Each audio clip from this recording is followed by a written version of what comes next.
It's all good. It looks like tropical. It does look tropical. Thank you. Yeah, it does. Yeah, that's a cool gazebo you have there. Oh, yeah, thank you. I built it by myself. Pergola. Is that what that's called? Yeah, you can call it something like that. No. All right, I'm Kevin King. I'm a flight nurse paramedic at AirCare. I've been there for 22 years. So I work in the Jackson base, Jackson, Mississippi base. Yep. I'm Will Appleby. I'm a critical care paramedic and educator for AirCare.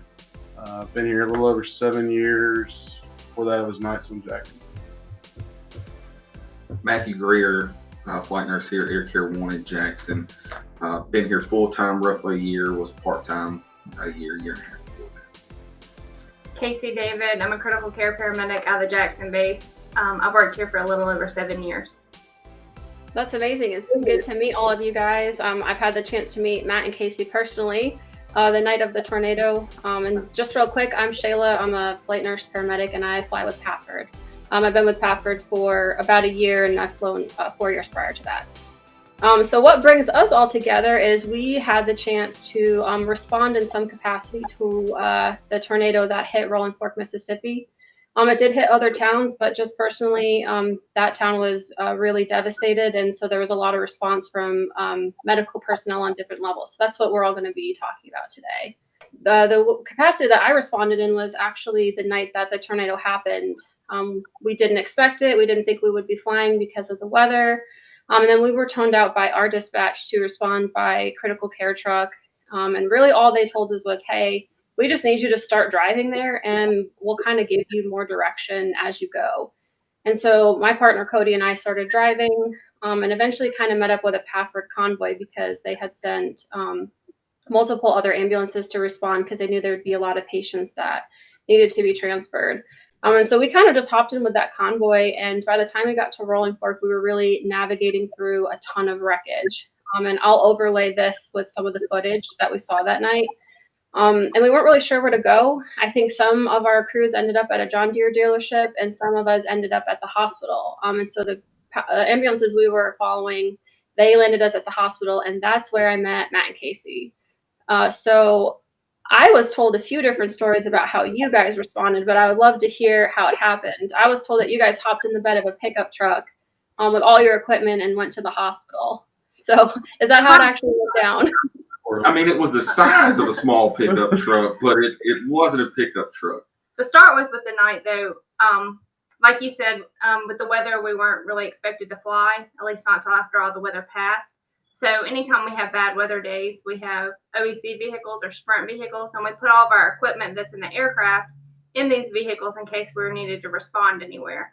And we want to do that ahead of time so we don't have to wait to get all of our stuff together when needed. So anyway, all of our stuff was already in our vehicle, ready to go. We weren't really expecting to have to go anywhere. And then MedCom was monitoring the storm throughout, and we got the call, hey, Rolling Fork Hospital has been hit. We need you to respond there to the hospital for resources. So when you first, I'm sorry, go ahead. So it's kind of interesting, like the MedCom so it's our communications center, and they do a really good job from a disaster standpoint of like catching up with everybody as storms go through. So they give the hospitals a heads up. Hey, there's a tornado about 10 miles west of you. You probably want to duck. But they also, on top of that, they check on the hospitals after a storm goes through. Like, hey, is the hospital okay? Is the town okay? Check in with the EOCs and 911 centers. So they did that beforehand, and everything was fine. Well, they called them back after the radar showed it went through. And they're like, hey, are you okay? And they're like, yeah. Well, the radar had a delay and the time didn't work out right. So they actually called and they thought they were fine. Well, the tornado hadn't gone through yet. And so they were looking at the projections, not that real time. And so they were like, okay, well, they're fine. So I get a random text message from a nurse who's at a different facility, like, hey, a tornado just hit Rolling Fork. And I'm like, really? Okay. So we start making phone calls, and I called the CNO. We just taught a class up there, 2 months before? Yeah, right around that time frame for storm. And so I had his cell phone number. I was like, hey, man, are you good? He immediately called me. He said, hey, I'm in Orange Beach. I'm driving back. I'm not there, but a tornado just hit the hospital. I'm like, okay, that's a little different story than we got.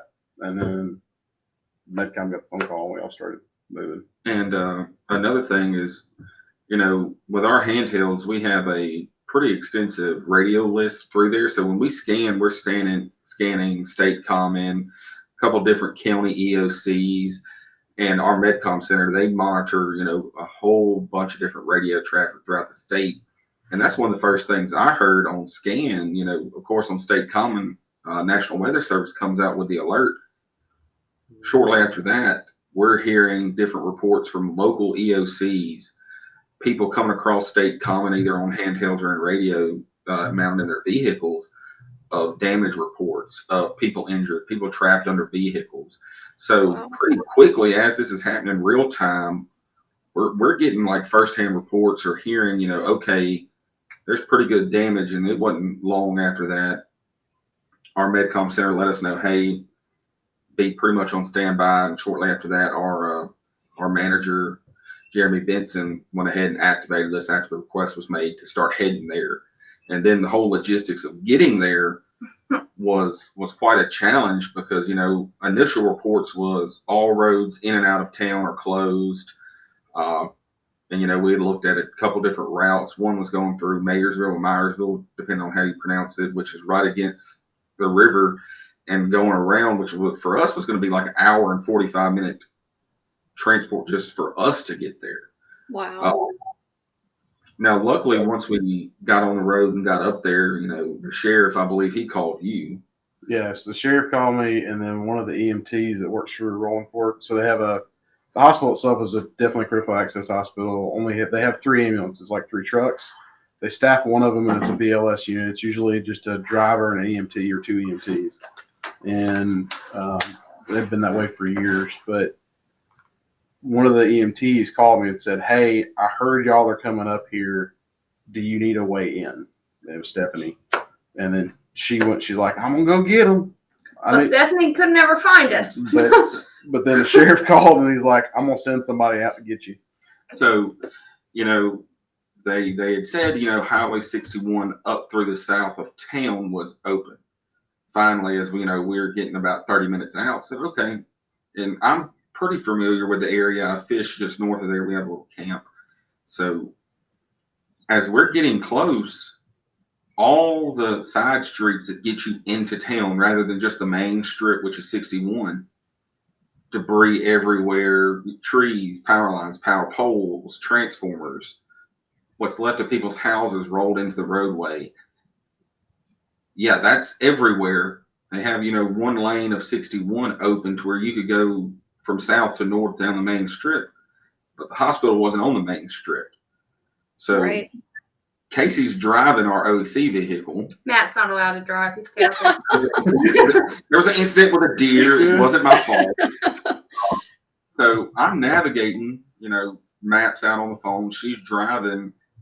And, we're trying to communicate with 2 or 3 different people of, hey, where are you at? Well, we're sitting at an intersection where the F-150's long darted into the median. I don't know where. There's no street signs anymore. The lady that's supposed to be coming to meet us was like, well, stay here. We're trying to get around. Anyway, it was a complete cluster. All the roads were blocked. There were a lot of people, it's terrible that they do, but people in the town that weren't hurt obviously was literally driving around wanting to look at everything, which made it even harder to get through. And then there's power lines down everywhere. Like, are they dead? Are they not dead? What other issues is it going to cause? So we turned down this one street, and Matt likes to make fun of me, but I rolled down the window, and there's this lady smoking a cigarette in her front yard with like a big ATV. And I'm like, hey, can you get us to the hospital? And yet, I'm sorry. I'm going to take this from her because it tickles me. Let's hear it. We have turned down every road we can, and we're finally at what's left of this lady's house with debris. And Casey's like, is there a way to get to the hospital? The lady's like, you got to get to the hospital? Like, yes, ma'am, we need to get there. She's like, flicks her cigarette. It's like, hop in. I got the biggest side-by-side in town. And it is literally like either a Polaris, a Racer. Oh my gosh. 1000 with like an 8-inch body lift. This thing is a 2-seater. Mind you, with like a little bitty compartment in the back that we put all of our stuff in. And luckily, me and Matt are both happily married to other people, obviously, but we work pretty good together because I'm having to sit in his lap and my feet are on the dash.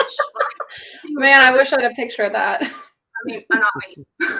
So then we are proceeded to, all of our nice equipment that we have, and I'm very happy with it. We got a Hamilton T1 Zoll monitor. We've got our jump bag, our blood with us, IV pumps, all our different gear is in about the size of maybe, a cooler size back end of a side-by-side. And this random person who wants to help us drives us through what is left of town. We end up in the middle of, I believe it's a corn or soybean field that's just been freshly planted, and she's just giving it all she's got.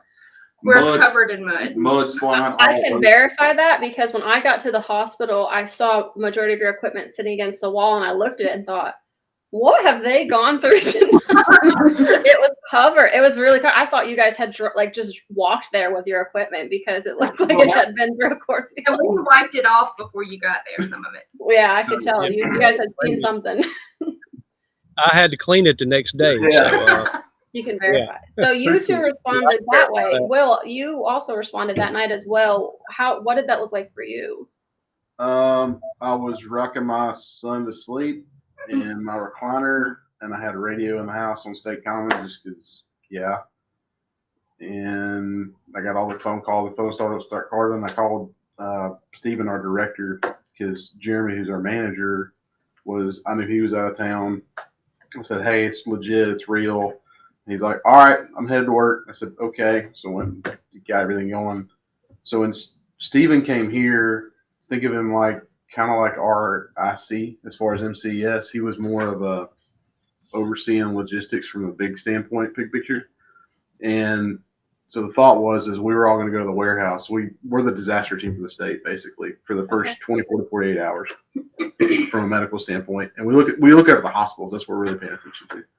And so we're like, all right, well, what vehicles are we going to take? We need to keep some here so we can bring more stuff after a while. We ended up going to the warehouse and started packing all the trailers. And there's some trailers that are packed, but it was, what do you need? The thought is they're empty, so you don't bring too much stuff, and you only bring what you really want. So generators, lights. We brought a few things of MCI gear, enough to kind of get you through 2 or 3, 4 hours. And then we're like, all right, well, we're good to go. So me and Jeremy met us there. Me and him rode up in one of our sprint vehicles, so we could kind of be right behind Matt and Casey. And we had a full cache of the same stuff we have in the aircraft. Oh, wow. So we could met them. That's awesome. All right, so Matt and Casey, I'm gonna jump back to you guys. When you got to the hospital, what would you say your first impression was, and how were you received by the medical staff there? When we first got to the hospital, we met up with Instant Command. We're supposed to. I already forgot. Jerry, Tony, whatever. I'm terrible with names. I'm sorry. Jerry's the CEO. Anyway, the CEO was Instant Command. We met up with him, and he's like, yes, thank you so much for being here. When we got there, obviously, there was no ambulances or anything there yet because no one could actually drive to the hospital. And he's like, you'll go inside. We went inside of the emergency room, and as you saw when you got there, it's quite small. They'd done a really good job of starting triage. But Dr. George and the staff was very thankful that we were there to help. You could tell that they were overwhelmed, but they did a really good job getting everything started and triaging the patients. And one doctor hospital, right? One doctor. Usually it's telemed, nurse prac, or one physician. There's 2 physicians live in town, and they kind of cover the ER. It's typically a 4-bed ER. It's a double room. That's their main trauma room. They do most of their resuscitation in. Usually where we pick patients out of. That room had water pouring in it. Once we had, part of when we get there, obviously we're trying to help with the triage, assess what's going on the patient side of it.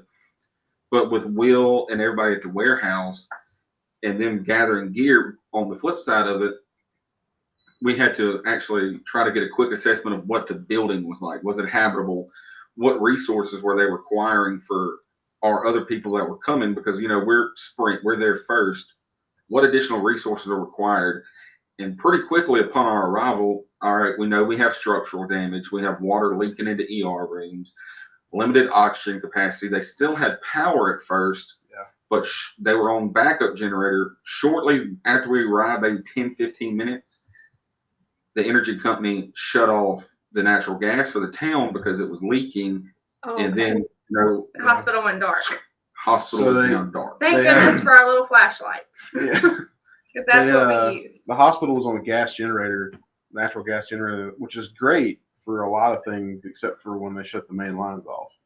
And they actually had ordered a diesel generator conversion kit, but it was 56 months out from getting that. Wow. All right, so I'm going to show another picture from that night. You guys tell me who I'm looking at in this picture, if you can tell. So to the left is Chris Pearson. He's with AirCare 4. Mm-hmm. Straight ahead, bending over, is Michael David. He's with AirCare 3. And I don't know any of the other people. Was this taken the night of, or was this the day after, we think? That was the night of. That's the night of. If you can see directly behind Chris Pearson, which is the blue flight suit, there is a stand-up light. That picture is only lit off generators and portable lights. Really long extension cords. And actually, that bed that's on the right side of the picture, right? That's where the sickest patient was, the one that you transported at the time. Right. That'll actually transition us right into this picture. So this is myself and Casey working together for the first time. Essentially, Cody, my partner, and I showed up, and we just said, who's the worst patient? That's who we're going to take. And then we had 6 or 7 other ALS trucks that were going to help transport patients. But Casey handed over care to me, and so you can see we're moving the patient from the hospital bed to the EMS stretcher here. And you can see they're literally holding up flashlights because the power had gone out when we got there. But I think it's really cool we have this picture, being that, we don't always, we're obviously taking care of patients. We're not snapping pictures and stuff. So just to kind of have this moment was really neat. Never met each other before and got to work together to just have continuity of care. I think I even asked you for your plasma because we had used ours earlier that day. It just is really cool to see different services just working together for a common goal. But yeah, that's what you see in this picture. Everyone is holding their flashlights up for us. Shortly after we arrived and they sent us into the hospital, me and Casey went in together, but just due to the volume of people in the 2 different locations that were set up, they had kind of pulled what they felt like were the sicker patients in what was usable in the emergency room. And then the influx of, 20 some odd more people were put into another area of the hospital. Yeah. So immediately when we walk in, we see a patient with blood on the floor. And it's like, all right. Tachycardic. Soft blood pressure. It's like, all right, he's going to be, red tag, or, in the trauma system, he would be considered an alpha just based off his vital signs. So it's like, all right, we know he's a problem. Worked pretty quickly, got him together. At that time, hospital still had power. We were using their blood products to resuscitate him. So while Casey stays with him and is working to, rapidly stabilize him, it was like, all right, split real quick, made a pass through, and off our triage assessment that we made on top of what, the staff that was there that was working to, we identified what was going to be our first 4 out, because our report through different communication centers where we were going to get initially 4 ambulances. So it was like, all right, who is the first 4 out of this building? And we identified, what was more than likely a T-spine injury, because we had a patient that had no motor or sensation below the level of her belly button. Had someone with an open facial fracture, complained of a headache that was vomiting. Another person, open fracture, head trauma altered. So it was, and then obviously this patient, which I believe ended up having both a radial and ulnar artery laceration. And a pretty now, did you guys place the tourniquet, or was it placed before your arrival? The tourniquet. I don't think they really even realized he was bleeding like he was, because he was up against the wall and it was dark. They had a towel over him, and you were there, so you saw how covered in mud and just nasty all of the patients were from the debris. But when I was doing the assessment, I was like, this is a lot of blood on the floor. It was a whole lot of blood that was on the floor that we wiped up and put towels on most of it, but we quickly put a tourniquet on him, and they'd given him 2 liters of fluid already, and I was like, oh, we're going to give you some blood now. Blood, TXA, let's get, the whole stop the bleed. And oh yeah. Well, If so ironically, pause to water back. we'll say the last thing you said again. You bleed blood out. Let's give you blood Let's- back. yeah, exactly. So after you turned over care to that patient, it's about an hour and a half, I think, to get to UMC. And as if the night couldn't like be any worse, I had a complete monitor failure. Like my monitor completely stopped working. Not just like the battery died, like I had a malfunction. So I was doing everything manually on him. And my biggest thing was just, okay, mentation's the same. Okay, mentation's still good. Perfusion's good. Well, that's good. All right, you still good, buddy? About that, I'm thankful ours didn't die at the time, but our wonderful mud ride to the hospital, our monitor battery, like, it's a little old. So like at the top, like some of the top was kind of peeled off. So there was some, I don't know, air holes. I don't know. Our battery was full of mud. And when I turned on our monitor, the battery light was flashing like battery disconnect or something strange. And I was like, uh-oh, like this is a problem. Like we don't have a way, because there's no power in the hospital at the time, like plug it in. And I probably didn't have my actual plug-in charger because it was in my OC vehicle because I didn't grab it out. Which is now 3/4 of a mile in what was left of the Right. town. We have no idea how to get back I to. was really just praying my battery that was saying disconnect, that was whatever I've never seen on there before, would keep working. And luckily it did. But I was really worried about that too. And after that night, once we turned the monitor off, that battery never worked again. Obviously, it's less than ideal to be worried about the one thing that you're looking at vital signs failing on you. You can go back to manual. I'll give it to the guys that were there that night as far as local EMS that were at the hospital and the staff at the hospital. They were doing rapid trauma assessments and getting that first set of vital signs off roll around Dynamaps and old school Philip the Heart Saver portable defib monitors. Yeah, they had MRX, yeah. Philips MRX. They had one of those in literal, I think there was like, what looked to be like a store-bought blood pressure cuff that gives you a blood pressure reading and a heart rate, and disposable pulse oxes. Wow. They were doing a heck of a job with really limited resources. It was interesting to see what they did with what they had. So normally, like that hospital, it's a critical access, right? So it's based off of cash flow. They have like a CT machine. Well, the CT's getting water in it, so you can't use that thing. They had a portable X-ray they just bought like 6 months ago, which still works. They still use it today up in the field hospital. But it has a portable iPad as a screen. So they were taking X-rays of stuff that they could kind of figure out, like, hey, is this really broke, or are they just hurting?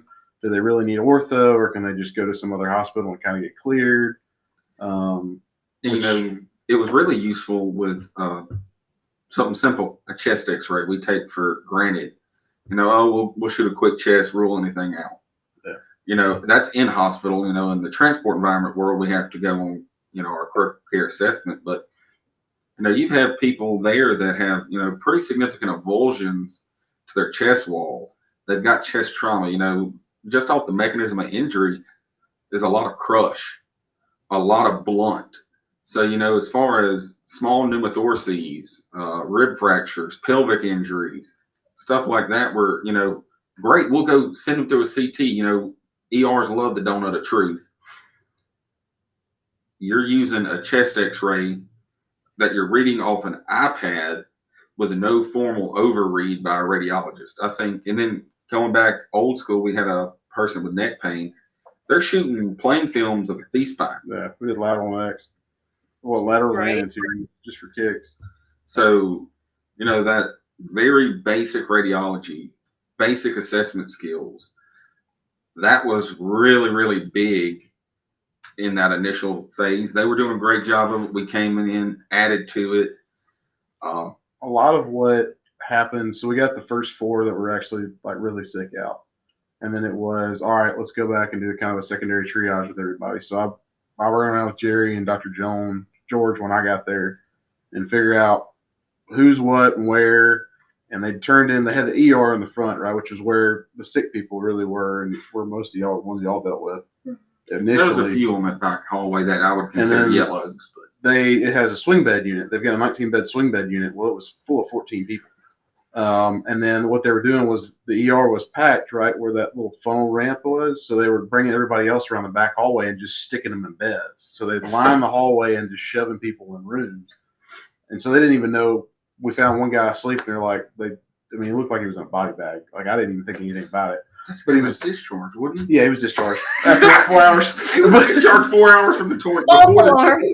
Yeah, we just found him asleep in the corner, laying on bed. We're like, "What are you doing, dude?" Oh gosh. He's like, I'm tired. I'm with you. I just, you scoot over? I Yeah. can get a nap. Yeah, right. But it was trying to figure out, all right, you got all these other people, how are you going to get them out of there? So the first wave of trucks that came through got everybody that was sick, and then the second wave that Pafford were bringing people from Jackson and Yazoo and other places, and then we had people from like Covington County that drove up that took people, and it was trying to figure out who was going to take what where, and so we started calling back to MedCom, and they started doing the logistics on who was going to accept what, and so a lot of what I did was just secondary triage to get everybody out and figure out who could take it, and then how many people can we put in the truck? Can we, the whole green, red, yellow, black thing, right? So how many greens can I fit in this truck with a yellow and make it work? And it was really cool. Mississippi kind of won out because you had Greenville that was north of us that stepped up to the plate. Normally they don't take a whole lot of ortho, and they're like, you send it, we'll take it. Some of our other facilities that are level 4s that are really big hospitals, but they choose not to participate in the trauma system normally, they took a dude with a stick through his foot that they normally would never touch with a 20-foot pole. Do you think they were calling in whatever trauma or ortho surgeons they had and asking if they were willing, or were they just accepting? They were doing both. They initially just started accepting, and then they called the ortho guys in, and the ortho guys were on the same page. Like, yeah, look, UMC is going to be overwhelmed. We know.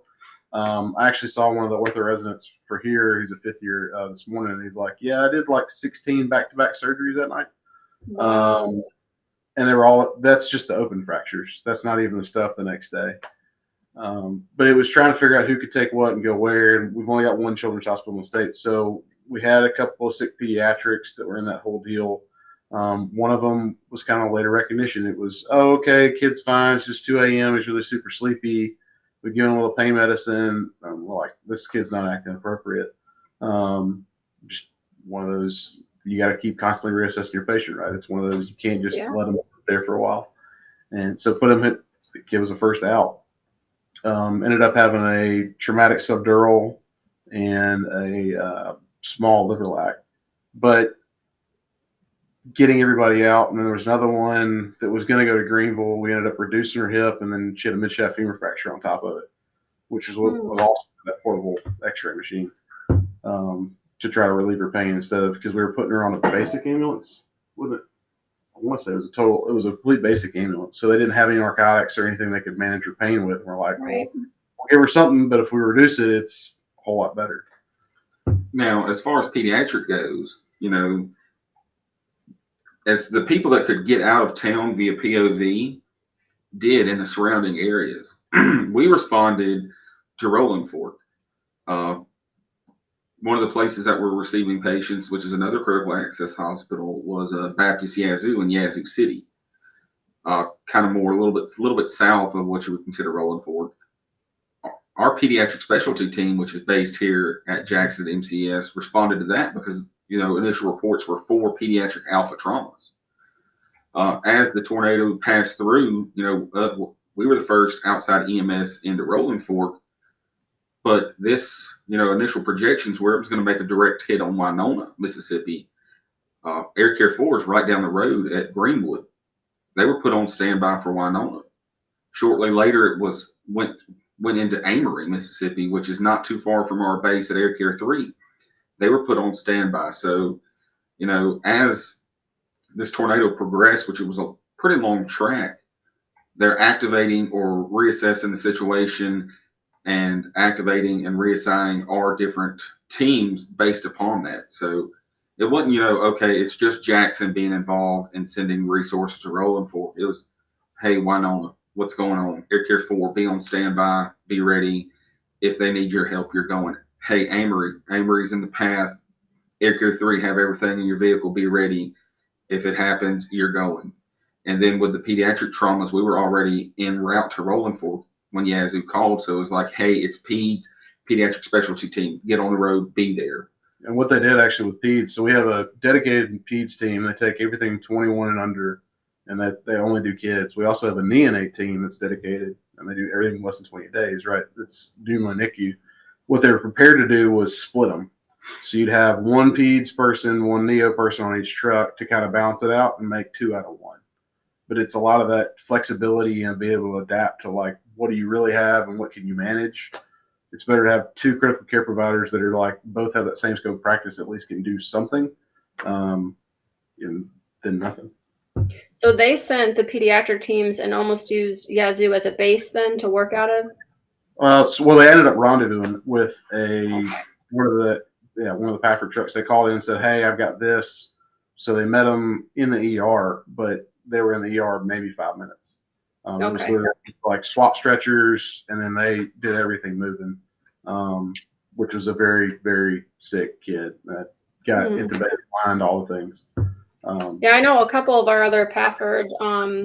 So we responded from our Echo base, which is Monticello, Arkansas, but our Clarksdale, Mississippi base responded, and our Jackson fixed wing base responded also by critical care truck. And I'm not exactly sure what patient our Delta base had, but our fixed wing team took a very, very sick pediatric patient out of the John Deere parking lot who had like a tension hemopneumo and needed RSI. So they saw a lot more pediatrics than we did and headed a completely different direction than us. So we were kind of all over, but they were originally looking for an unresponsive pediatric patient, but I think the road was blocked and they could never make contact. And then in the midst of trying to find that patient, they came upon this other critical pediatric patient. So there was a very big mix of, different injuries to different ages. So it's interesting to see how everybody organized to kind of coordinate that care for sure.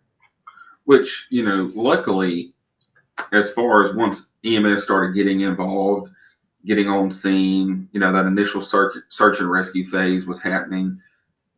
Dr. George, the physician that was there at Rolling Fork that night, was really concerned that, okay, we're already overwhelmed. We are at capacity. Bad things are happening here at the hospital. We don't have any more resources that we can burn while, everybody's en route there to bring help. His concern was people's going to start showing up. People's going to start showing up. And, to your point, there was a lot of scene work that was going on. They knew, all right, hospital's overwhelmed. We're not hitting there. Handle it on scene. Let's go. Exactly. Bring them those outside resources. But it got to a point in the night, 2 to 3 hours after the initial incident. That's something, that was said to Dr. George. He's, I'm worried they're going to show up. They're going to show up. Dr. George, the ones that you're worried about, the ones that are, would have these horrible injuries that you're speaking of, 2 or 3 hours down the road, they're not coming. Just the truth of the matter. But these, severe traumatic injuries, they call it a golden hour for a reason. It's, and then he came to the realization, oh, okay, they're not coming. Like, yes, sir. At this point, they're more than likely not going to live to the hospital. Right. That's a good point. Well, guys, that's an excellent recap, I think, of what happened that night. I'm going to bring Kevin back on. We can talk a little bit more about what happened in the days after, because I know yourselves and then I think, UMC as a whole had a really big impact on kind of the days after. So I'd love to hear some more about what you guys implemented to keep helping people in the wake of this tragedy. So like we said, we started shifting everything as far as the trailers and moving the infrastructure up. And we realized really quickly Matt and Casey called it off the bat, like, hey, the hospital's smoked. We're going to have to go somewhere else. So started kind of figuring out where it was or where it was going to be and relayed that back to the entire incident command, which was EOC. Well, they based at John Deere dealership. Well, they didn't really have a command. They had a command trailer from Langford Fire, which is in Rankin County here. And it's a 20-foot dual axle trailer. We actually brought one of our big command vehicle. We call it Big Blue, but Big Blue up, and they immediately were like, "Oh, this is really nice," and they stepped in there. So the MCS, the UMC asset would normally use for us for like comms and stuff. They immediately stepped in and said, "Hey, there's going to be command." So they started setting that up, and we used it as a hub. And we relay it back because it was one of our people that brought it up. We could say, hey, Marty, I need this, and talk to him pretty quick, real time, and say, this is what we needed. So trying to find a place to set up a aid station, if you will, or some infrastructure place that you could set up a hospital, we eventually knew we were going to have. So they're pretty quickly identified the Armory, which is kind of catty corner across the street from John Deere. But big parking lot, nice easy LZ, and it was hard as rock and brick, and infrastructure wise was good. Had a good water supply too.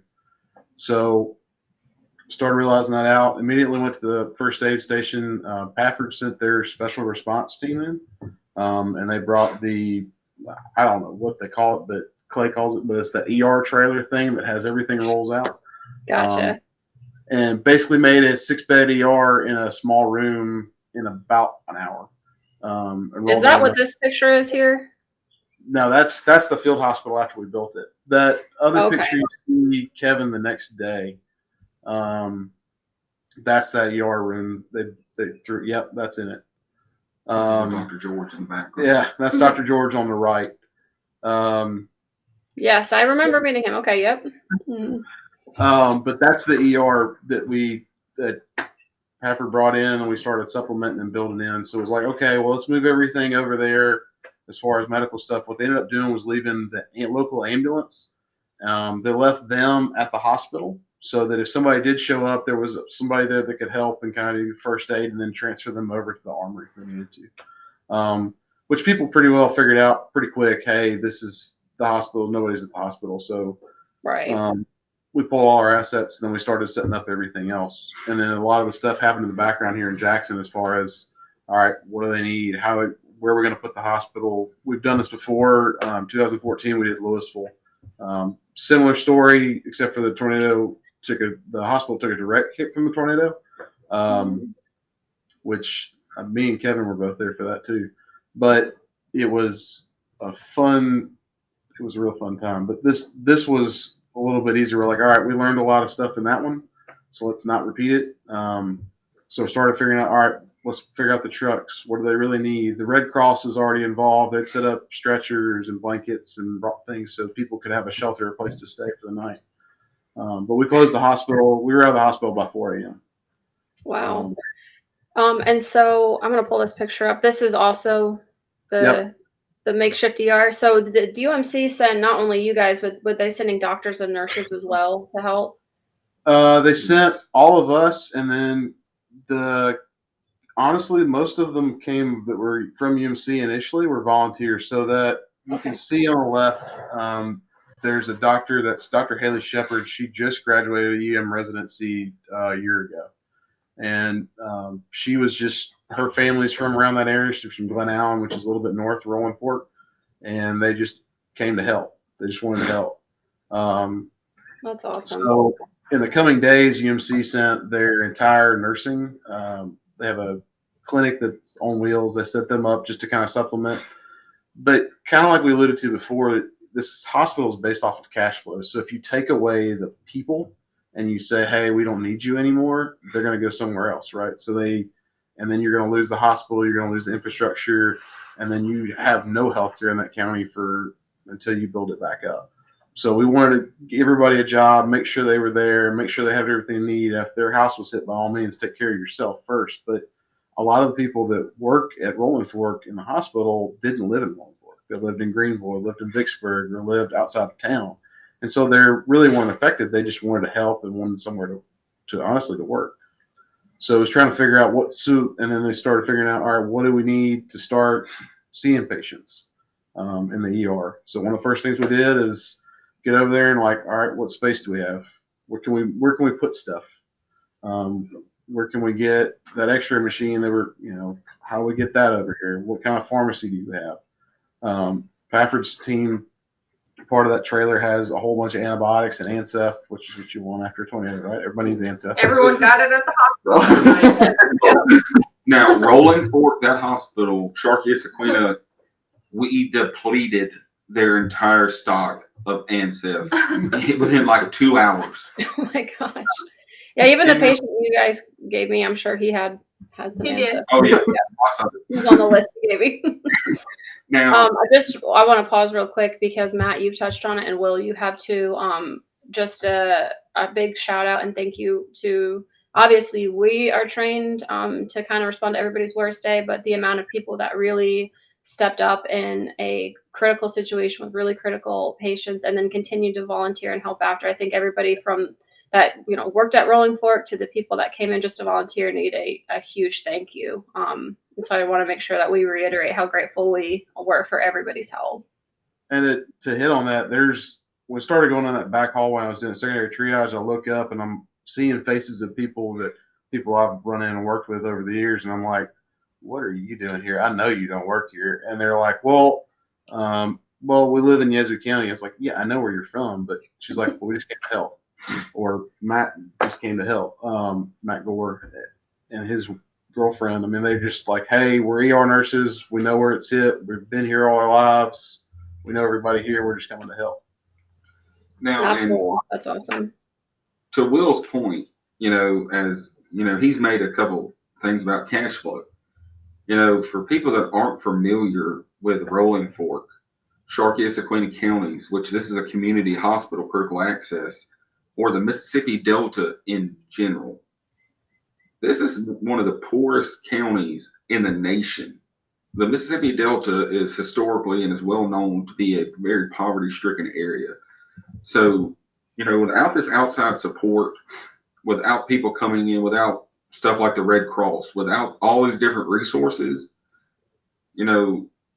this, initial injury or initial insult to the town, to those people, it gets much, much worse rapidly. So, everybody come together, everybody pooling their resources come together.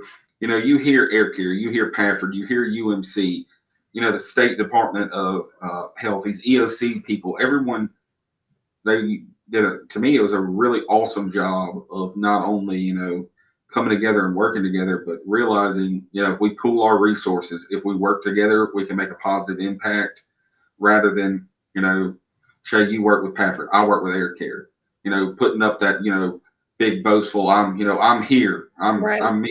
No, everybody put that aside. Everybody pulled together, came together and helped, one of the, worst as far as cash flow or poverty stricken places in the nation. You make that's a really, really good point, Matt. I'm glad that you kind of summarized that for us. Kevin, I would love to get your perspective. I know we've done a bit of chatting without you, but you responded after that night, after the tornado. What did your response look like? So we were the first to fly in that next morning, and we landed there at the Armory. But of course, just overwhelming sight of what the town looked like from a bird's eye view is just, I've done a bunch of these, and this was probably the worst catastrophic damage to such a widespread area. Basically, got the whole town. But for some of the challenges that we had, something that was very interesting to me, that something you don't really think about, is we were having people show up to the command center, and the command center was sent them to us, the hospital, looking for their family members. They were coming in crying. They were coming in upset, trying to find out. They didn't know if their family members were dead or alive. So, and how these things work, they transport people to all different places, but I don't think that there was really a good system that was in place to kind of catalog all those people. So it was people coming in and asking by name, and we had nothing. And I felt bad for those folks because they didn't know if their family was buried in the houses, dead or alive, or had got a ride to some family's house. But that was one of the challenges, and one of the things that I think that going forward in the future, and I always kind of look at these things from going forward, what could we do better? And that's one thing that you don't really think about on the front end, but it's super important. So have you thought about a way that we might be able to tackle that if this happens again? Yeah, and I know in our state, we could, being that we were going north, south, east, and west with patients, if we could coordinate, have somebody that's maybe the instant commander assigns, and I think this actually is supposed to be that way, that catalogs those patients, but so many of them were going POV, there's really no way, so you're having people just throwing them in the back of pickup trucks, and they were headed out. So I really don't know. I hate bringing a problem without a solution, but I mean, with the EMS and with the helicopter services, a simple call to, if it's in our state, we got MedCom, and they can catalog those patients and maybe through the sheriff's office. But that was, and I had numerous of them come in that next morning. Like my mother is missing. I don't know if she's dead or alive, and it was heartbreaking, to be honest with you. And the instant command, which across the road and down the road, maybe a couple hundred yards, they were getting them there, and they were sending them to us. Well, nobody knew, so. It's almost like you would need one universal program that everybody could log into, but then you also have to count the HIPAA factor too, so that's tough to have multiple facilities. Yeah. I think there were so many patients from different areas though, because I know that night in the emergency room, once again, I'm horrible with names, but I think he was with Pafford, but there Randy. was. So like me and Randy, yeah. Me and Randy both of us had a piece of paper, and I was keeping track of everybody on the swing bed, and he was keeping track of everybody that went to Pafford ambulance, and then I was kind of doubling back of where they went. Mm-hmm. So we had, but this is on like scratch paper and then like notes and iPhones and just whatever you had maybe at the time. But we only knew about the patients that were at the hospital, and a lot of the patients that I know that I got on Sunday, and Kevin, I bet you got on Saturday, they may have gone to John Deere first. So it's like, well, who is it? And who's tracking that? So me and Randy got together on Sunday and tried to kind of piece together and made a master list that we sent in. But it was how do you do it from multiple different sites? Well, maybe that's something we can brainstorm on. Yeah. When you have basically a scene as large as you've got, and you've got so many different influxes of different agencies, it needs to be something. That was one of the challenges. I saw another challenge was having two separate areas that you were having command ran out of. We had the John Deere place, and we had the hospital, and there was, it was a good bit of breakdown of communications, not pointing any fingers, just the way it kind of, came together. So we were having to go from the hospital across the road to have meetings over there. Our command center was over there. So there was basically having to be two different instant commanders. So, but I guess one of the most frustrating things that I wish we could figure out how to do is we were just having numerous people show up, and like they were saying earlier, how can I help? I'm a doctor, I'm a nurse, I'm a paramedic, I'm a specialist in this or that. I want to go help. And that's part of the South, and I guess it's part of the whole country. But when something happens, everybody wants to get involved for the right reasons. And we had nowhere to send them. We were, you couldn't really say just go grab a shovel, go grab something and start moving stuff. We kind of needed a coordinated event. It got coordinated as the days went on, but the first 24 hours of these things, they're always chaotic, and despite everybody's best effort. I mean, the radio communications were down, and they were Rolling Fork was actually dispatching their units out of a car out in the parking lot. They had a radio and they had a cell phone, and somehow they were getting calls and they were dispatching it from a vehicle in a parking lot. So, I mean, it was utter chaos, and to be expected. You bring up actually a really good point. So I think it was a week after this tornado came through. One came through Little Rock and then Wynne, Arkansas. Right. And I happened to be working that day and respond by SET also. But what happened was these areas were flooded with people that were wanting to help, to the point they were like putting on Facebook, please stop coming. Unless you're specifically with an agency, we're overwhelmed. And they're doing it out of like such good reason and out of a good heart. But the reality is incident command has to delegate the resources that they have first, that are there with an ambulance, that are there with supplies, that are, the emergency vehicles who are on duty.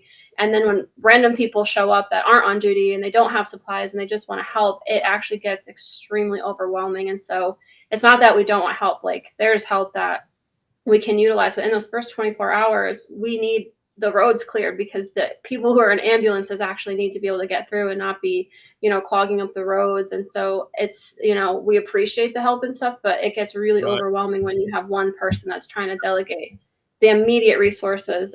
So it's really better if you want to help in the future and you're not with an agency, to wait for direction and wait for them to tell you where to go and when, so that we can keep the resources organized. That's correct. I agree with that. And I will say, and Will mentioned earlier the Louisville tornado, and I watched a panel like a conference where they got together. And one of the biggest things that they learned from the Louisville tornado that I guess we really don't really think about until it happens to you is their resources were up in the trees. So when their hospital got hit, it blew their resources up in the trees. So they kind of at that point decided they should have an off-site area that they keep basic supplies, whether it's bandaging, a cache of something in the initial minutes, while the roads are not clear, while you can't get people in, whether that's across in another neighboring county, something close by that's hardened structure. But I know that was one of the big factors and of what they learned. You always learn things from them. But oh yeah. So I'm gonna throw up a couple more of the pictures here, and you guys can just touch on them. I think this may be from the initial ER. Are you guys just kind of showing everybody how to use the resources here? So that is 3 or 4 days after. That's another AirCare crew. That's Davis and Matt. So some of what we did was we replaced some of the Pafford special response team with some of the state assets. And so they're showing them how to use the equipment because they still have that defibrillator up there right now. Wow. That was what they were getting trained. It was the just-in-time crash course on how to use a defibrillator. But they're learning technology and how to use it and why to use it. So our crews stayed up there. There was somebody with AirCare. There's always been somebody with MCES for the last month, but somebody with AirCare there for the last week, or the first week, I should say, just kind of helping set it up. And then that's me, Casey, Ron, and Kyle. So that was Thursday? Wednesday or Thursday?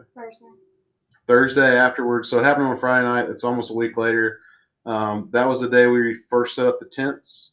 So that's the mobile field hospital that there's 3 consecutive tents. Each of them. Is that this one now? Yep. That's when they look all pretty. Okay. So there are 6 beds, full hospital beds. Basically what we did was we built them an 18-bed swing unit inside that armory, which is about the size of like a gym.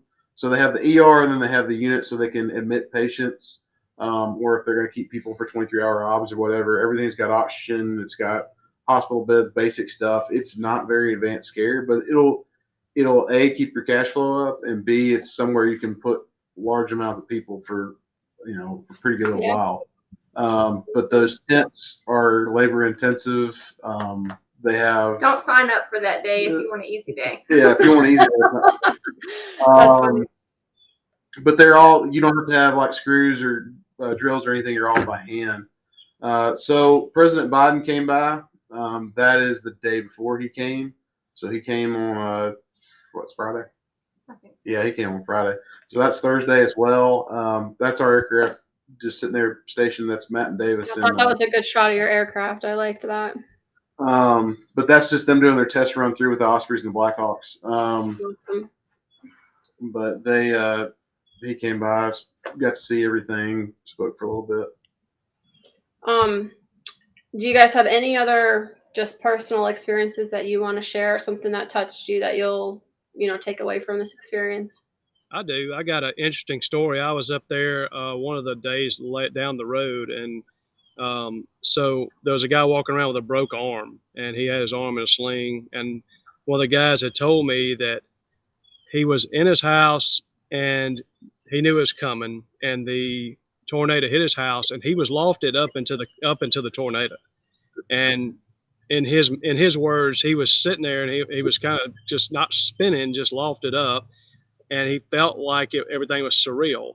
And he looked up and saw a washing machine, and he thought to himself, that looks like my washing machine. And as it's flying toward him, he said, that is my washing machine, and it hit him, and that was the last thing he remembered. So he woke up in a ditch. So that was his thoughts going through, and that's what these storms do. They're very weird, but I don't know if I'd be thinking that. I think I don't know what I'd be thinking, but that was pretty interesting to me. I think I'd be praying. Yeah. Kevin, that's a crazy story. I can't imagine getting taken out by your own washing machine. That's wild. How about you, Casey, or especially Will? Do you have any? All right. I think we already touched on it earlier, but I just like when there's a big disaster like that, how we all come together and work together as one instead of, we're this team, you're that team, whatever. And some people are kind of standoffish, and which I don't really like that. I like how we're all together to one, because we have one goal, and it's to take care of the patients and the people in our state or neighboring states. And it doesn't matter what patch you have on, we're here for each other and the patients. Absolutely. I'm going to show our picture again, because you almost could think me and you were partners. Being in the same I look horrible in that picture, though. I really hate that picture. Well, I won't zoom in on either of our faces, but no, I totally agree. And I want to give you a personal thank you, because I took report and I took the page from you, and you just did such an excellent job, and you even loaded the stretcher for me into my own ambulance. So you were just so awesome, and it was really good to get to work with you. But yeah, it looks like we're partners here. I love She don't even do that for her own partner. That's awesome. All right, guys. Well, I'm so grateful that you came on here and chatted with me. You have to tell Matt thank you also. I saw he slipped out. But he had to go fly, apparently. Yeah, but I'm really grateful to recap this with you. It's been really excellent to talk to all of you. We appreciate it.